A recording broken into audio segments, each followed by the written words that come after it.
those who are saying those things are actually supposed to be leaders. But I have asked my colleagues, all chiefs across the country, all my colleagues in Ingao, National Government Administration, at all levels, assistant chief to county commissioner to regional commissioner. Ignore these people. We are not politicians. This country has been held together by the National Government Administration. In times like this, it is these security people who hold our country together. And they work so hard. Many of them hardly sleep. They work so hard to make sure that we are peaceful, to make sure that our country is stable, and we are moving forward to do what we have to do. Some of those claims are outrageous and ridiculous. None of us is doing any of those things. We are meeting chiefs because they are our colleagues. That is the work we do. They are the people we work with. I call chiefs. I will call them, and they will continue to call me, and we will continue to meet them until we leave the offices we are holding.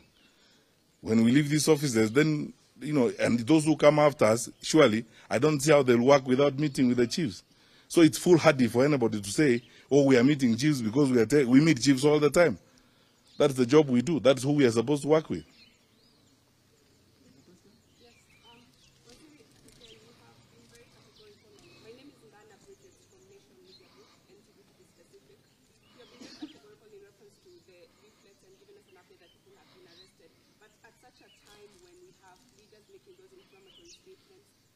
How best also can you assure the rest of the country that we will also have peace and ensure that there's not going to be any chaos during this election, as much as you've given us an update that you are going to deploy enough personnel to ensure that the peace of this country is held together?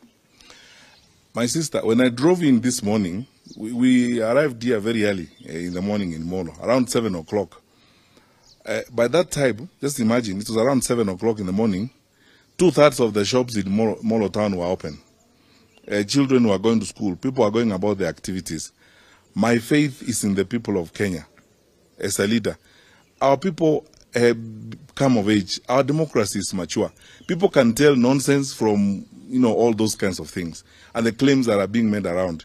Even the claim that you had yesterday that the leaflets were authored by people from the office of the president. Now, we have 8 suspects in police custody, and none of them is an employee of the office of the president. You know, some of our leaders look like they are inoculated against the truth, that they can never speak anything truthful. And then they keep imagining and saying things that they think make sense, when in actual fact, they can convince even a fool. The people of Kenya know what the truth is about these things. Let's just keep walking. That's why you have noticed that actually for this year, when you compare this election and 2017, I was even counting the other day, I have done less than half the press conferences I did in 2017 as acting Minister for Interior at that time. Why? Because my wonderful colleagues in the field have been doing their work quietly. They have been working with communities, with the Nyumba Kumi. Each one of these county commissioners you see here has created a multi-agency election preparedness committee in their counties. And this is what we worked on at the beginning. Each one of these county commissioners is meeting with religious leaders, civic leaders, Nyumba Kumi leaders, community policing, and everyone involved in their counties and discussing the peace and stability of their county. Each one of these county commissioners has pulled in their deputy county commissioners from the sub-counties who have replicated the same committees at the sub-county level. And all this work is going on. Kenyans are having conversations amongst themselves on their country, and they are focused on what they would like to see in their country. This garbage that's being spewed by politicians is just not going to affect our people. I am convinced, beyond any shadow of doubt. I have intelligence officers here who will tell you Kenyans are determined to be peaceful. They love their country. They want a peaceful country. And you will see, I don't think there's going to be any problem. By now, we'll have gotten information if there was going to be any challenge. Even though it took us hours to get a hold of those people, the suspects that we now have, we are not going to pass judgment on them. As a law-abiding government, we are going to take them to a court of law. That's what we are supposed to do.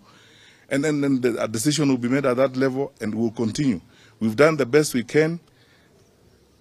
Some of us hardly sleep because we are engaged constantly in conversations with fellow Kenyans on this. I'm confident because I have faith in the citizens of this country. We are going to have a peaceful election. Finally, Waziri, why have you decided to launch this national security deployment ahead of the elections here in Molo? What is the significance of your visit here at such a time? Well, I could have launched it anywhere, but you see, the question is, we go by about 3 years ago, 3 months ago, we started talking about areas where we think there are some vulnerabilities or some susceptibility to tensions and so on and so forth. And when leaflets came up, we thought that it's important we address any anxieties in this part of our country. Frankly speaking, we have stepped up deployment across the country. I was in Coast region 2 weeks ago, working with my colleagues there, Regional Commissioner John Erungata and the others, on how we can secure the entire of that coast region during this period of elections.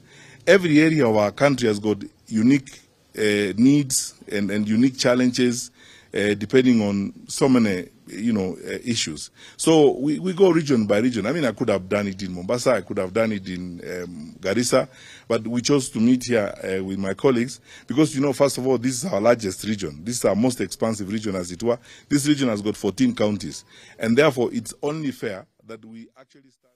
Naam. Daktari Fred Matiang'i ni waziri wa usalama wa taifa, yuko Molo Nakuru kule akizungumzia masuala ya usalama. Ametaja nyumba 10, akataja machifu pamoja na makamishina wote ambao wameletwa pamoja katika ule mshikamano kuona mseto wa vitengo hivi na asasi hizi zitafanya kazi namna gani kuhakikisha kwamba uchaguzi unakuwa wa usalama. Kumbuka ni kule Nakuru ambako kumetokezea mauaji ya wanawake na hata juzi jana kuna mwili mwingine wa mwanamke ulipatikana. Kuna wale ambao leo wako mahakamani wamefikishwa, na yote hayo hatungetaka yatokezee wakati wa uchaguzi.